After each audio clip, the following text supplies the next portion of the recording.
تو آج شاید کوئی گھرانہ، شاید کوئی خاندان، خوش قسمت گھرانہ خاندان ایسا ہو جو آپس کے جھگڑوں سے محفوظ ہو.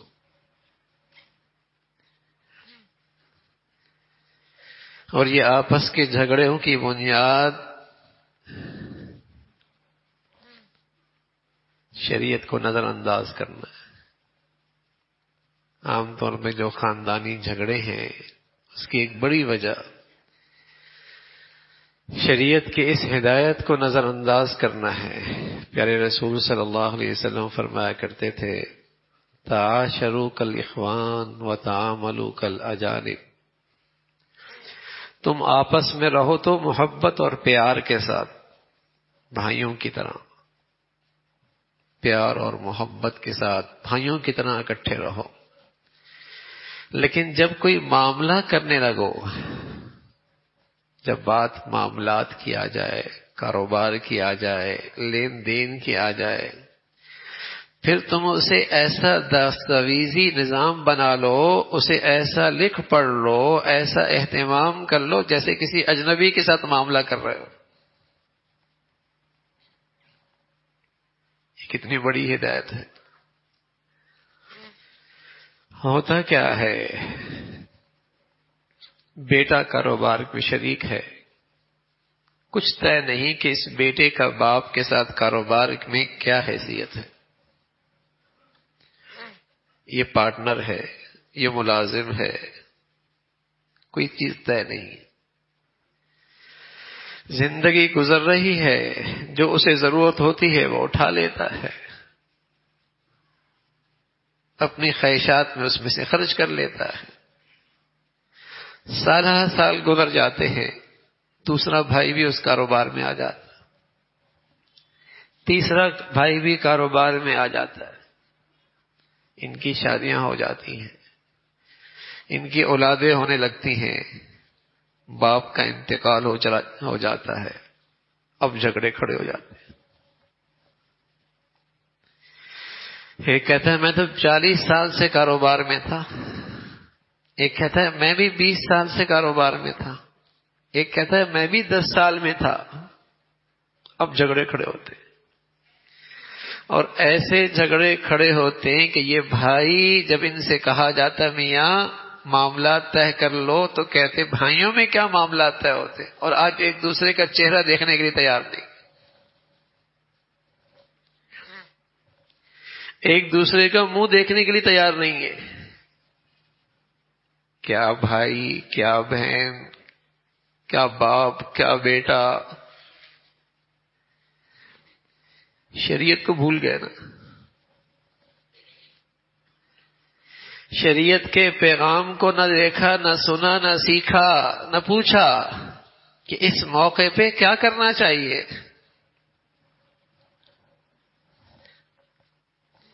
اور اس سے زیادہ تکلیف دہ بات کہ ایک بھائی دوسرے بھائی کا نہ حق کھا رہا ہے، حرام کھا رہا ہے، نہ انصافی کر رہا ہے، ظلم کر رہا ہے. نمازیں بھی چل رہی ہیں، روزے بھی چل رہے ہیں، حج بھی چل رہے ہیں، لیکن یہ معاملات کی ایسی کوتاہی ہے جس نے ساری دینداری صاف کر دی. رسول اللہ صلی اللہ علیہ وسلم فرمانے لگے یہ آپس کا جھگڑا کیا ہے، الحالقہ، یہ تو موڑ دینے والا ہے، کوئی دین نہیں باقی رہتا، سارے دین کے نور صاف ہو جاتا. کوتاہی کہاں ہوئی کہ جب بات معاملات کی آئی وہاں شریعت کو نظر انداز کر دیا، جب بات لین دین کی آئی، کاروبار کی آئی، وہاں شریعت کو نظر انداز کر دیا. رسول اللہ صلی اللہ علیہ وسلم فرمانے لگے رہو بھائیوں کی طرح، محبت سے، پیار سے. لیکن جب معاملہ کاروبار کا آ جائے، معاملات کا آ جائے، لین دین کا آ جائے، ایسا معاملہ کرو جیسے اجنبی ہوتا ہے. تحریر کر، معاملہ بالکل صاف ہو، کہیں ابہام نہ رہے. ہاں ٹھیک ہے، معاملہ صاف ہے، یہ اس کا حق ہے، یہ اس کا حق ہے، پھر کوئی ایثار کر لے، پھر کوئی احسان کر لے، پھر کسی کو ہدیہ دے دے، پھر کوئی کسی کے ساتھ تحفے کے ساتھ معاملہ کر لے، پھر کوئی شخص اپنے حق سے دستبردار ہو جائے، یہ سب مبارک، لیکن معاملات طے تو ہوں کہ اس کا حق ہے کتنا، اس کی ملکیت کیا ہے، کاروبار میں، اس زمین میں، اس گھر میں، اس لین دین میں اس کا اپنا حق کتنا بنتا ہے۔ گھر بنا دیے، باپ بھی موجود ہے، بیٹا بھی موجود ہے، اور اس گھر میں باپ کا پیسہ بھی لگ رہا ہے، بیٹے کا پیسہ بھی لگ رہا ہے۔ اب جب اس کا انتقال ہوا، بہنیں کس حیثیت میں اس گھر میں شریک ہیں، باقی چھوٹے بھائی اس گھر میں کس انداز سے شریک ہیں، کچھ طے نہیں ہے۔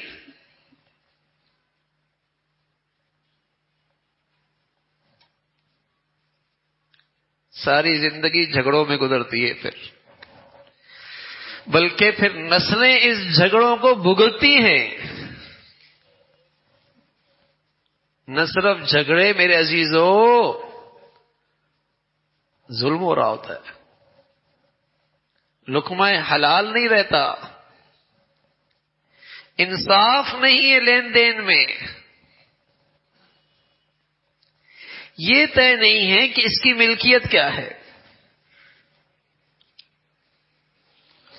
رسول اللہ صلی اللہ علیہ وسلم فرمانے لگے، ہم تمہیں بتائیں ایسا عمل جو نفلی روزوں سے بڑھیا، نفلی نماز سے بڑھیا، نفلی صدقے سے بڑھیا۔ یا رسول اللہ، فرمایا اصلاح ذات البین، آپس میں دل جڑی ہوئی ہو، آپس میں صلح صفائی کے ساتھ زندگی گزر رہی ہو، وفساد ذات البین الحالقہ، اور آپس کا جھگڑا یہ تو دین صاف کر دیتا ہے۔ غیبت ہوتی ہے، تنقید ہوتی ہے، تہمتیں لگتی ہیں، بدگمانیاں ہوتی ہیں، یہ جھگڑا کیا ہے، یہ گناہوں کی فیکٹری شروع ہو جاتی ہے۔ کوتاہی کہاں ہوئی؟ معاملات کے سلسلے میں شریعت کو نظر انداز کر دیا۔ گھر بن رہا تھا، ملکیت طے ہوتی، اس میں کون کس قدر درجے کا شریک ہے، کس کی کتنی ملکیت ہے، باپ کا ہے، بیٹا ویسے رہ رہا، کاروبار والد کا ہے، بیٹا بطور ملازمت کے ہے، طے ہو۔ ٹھیک ہے، پہلا بڑا بیٹا ملازمت کے طور پہ آیا، پھر چھوٹا بیٹا آیا، پھر اس کے بعد چھوٹا آیا، والد دنیا سے چلے گئے، شریعت کے مطابق سب میں برابر کی تقسیم ہو۔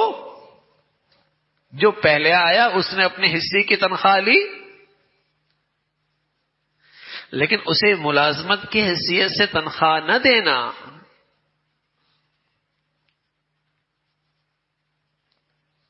اس کی حیثیت طے ہی نہ ہونا، جھگڑوں پہ زندگی گزر رہی ہوتی ہے۔ میں عرض کر رہا ہوں میرے عزیزو، پہلے تو ابتدا میں کہتے ہیں بھائیوں میں کیا لڑائی، بہنوں میں کیا جھگڑے، ان آپس میں کیا معاملات، پھر ایک وقت آتا ہے ایک دوسرے کو دیکھنے کے لیے تیار نہیں ہوتے۔ ہر خاندان کا یہی حال ہے۔ ایک بڑی وجہ ہمارے گھروں کی، خاندانوں کی جھگڑوں کی یہ ہے۔ دوسری وجہ رسول اللہ صلی اللہ علیہ وسلم نے فرمایا، جانے والا جب چلا جائے تو سب سے پہلے جو کام کرنا ہے اس کی وراثت تقسیم کرو، وراثت تقسیم کرو۔ اب اس جانے والے کی ہر چیز اجتماعی ہے، ہر ایک وارث کا اس پر حق ہے۔ اب تو کسی کے لیے یہ بھی جائز نہیں ہے کہ اس مال کے بارے میں یہ فیصلہ کر دے کہ اس کو اللہ کے راستے میں دے دو۔ اس کے لیے ابا کے لیے صدقہ جاریہ کر دو، اس کو حق ہی نہیں ہے۔ اس پر تو ہر وارث کا حق ہے۔ جب اللہ کے راستے میں نہیں دے سکتا تو اپنی ذات میں کیسے استعمال کر سکتا ہے؟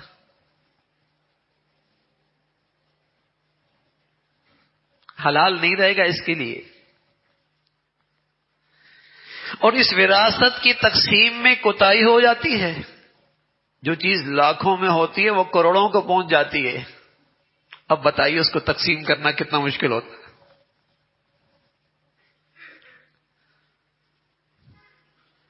معاملہ پوتوں تک آ جاتا ہے, بات نواسوں تک پہنچ جاتی ہے. اب بتائیے اس کو تقسیم کرنا کس قدر مشکل اور بربادی کتنی ہے, ہلاکت کتنی ہے کہ اس کا لقمہ حلال نہ رہا.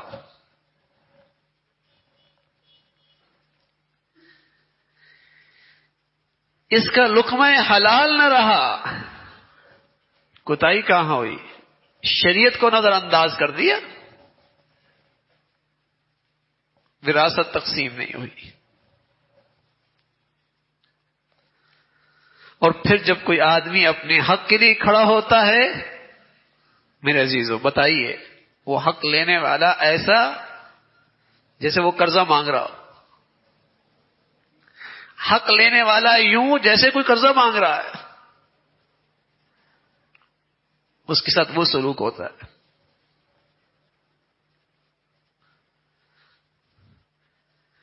تو گھروں میں جھگڑے, خاندانوں میں جھگڑے اور اس کی نحوست رسول اللہ صلی اللہ علیہ وسلم نے فرمایا حالقہ سارا دین صاف ہو جاتا. ہر وقت دوسرے کے لیے دل میں بغض ہے. جب آدمی کا اختیار نہیں چلتا, قدرت نہیں چلتی, حق نہیں لے سکتا تو کیا ہوتا ہے؟ بغض ہوتا ہے, کینہ ہوتا ہے, نفرت ہوتی ہے.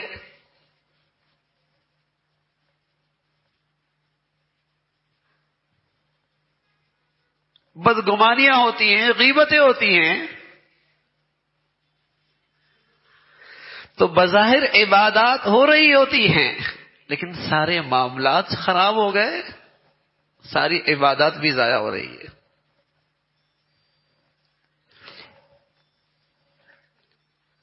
بہت بڑا عمل ہے. رسول اللہ صلی اللہ علیہ وسلم فرمانے لگے کوئی شخص حق پہ ہو اور صرف اس خیال سے کہ جھگڑا نہ ہو, لڑائی نہ ہو, اللہ کوئی پسند نہیں ہے. جھگڑا نہ ہو, لڑائی نہ ہو, اللہ کو یہ پسند نہیں ہے, اور اللہ کی خاطر دستبردار ہو جائے. رسول اللہ صلی اللہ علیہ وسلم فرمایا میں ضمانت دیتا ہوں اسے جنت کے بیچوں بیچ محل دلاؤں گا. میں ضمانت دیتا ہوں, اس لیے کہ یہ جھگڑا ختم کرنا چاہتا ہے, دستبردار ہو رہا ہے.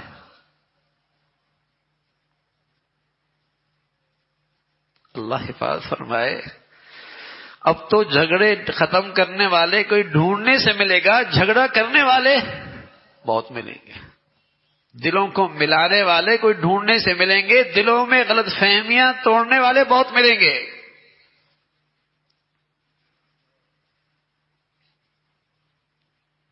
حضرت علی حجویری رحمۃ اللہ علیہ کے یہاں ایک شخص آیا, اپنے دیہات کی کینچی لے کے آیا. کہا یہ ہمارے دیہات کی ایک نایاب چیز ہے, تحفہ ہے, قبول فرما لیجیے. حضرت نظریں جھکائے ہوئے تھے, نظریں اٹھائیں اور فرمایا بیٹے تم کینچی لے کے آئے ہو, کینچی لے کے آئے ہو, سوئی لے کے آتے تو. اس لیے کہ ہمارا کام کاٹنا نہیں ہے, ہمارا کام تو جوڑنا ہے. اب تو طنز تنقید زبان کینچی کی طرح چلتی ہے. کتنے ہیں جن کی یہ کوشش ہوتی ہے کہ گھر جڑ جائے, خاندان جڑ جائے, مسلمان جڑ جائیں, امت اکٹھی ہو جائے. یہ فکر کتنوں کی ہے؟ ہر جگہ ہی آگ لگی ہوئی ہے.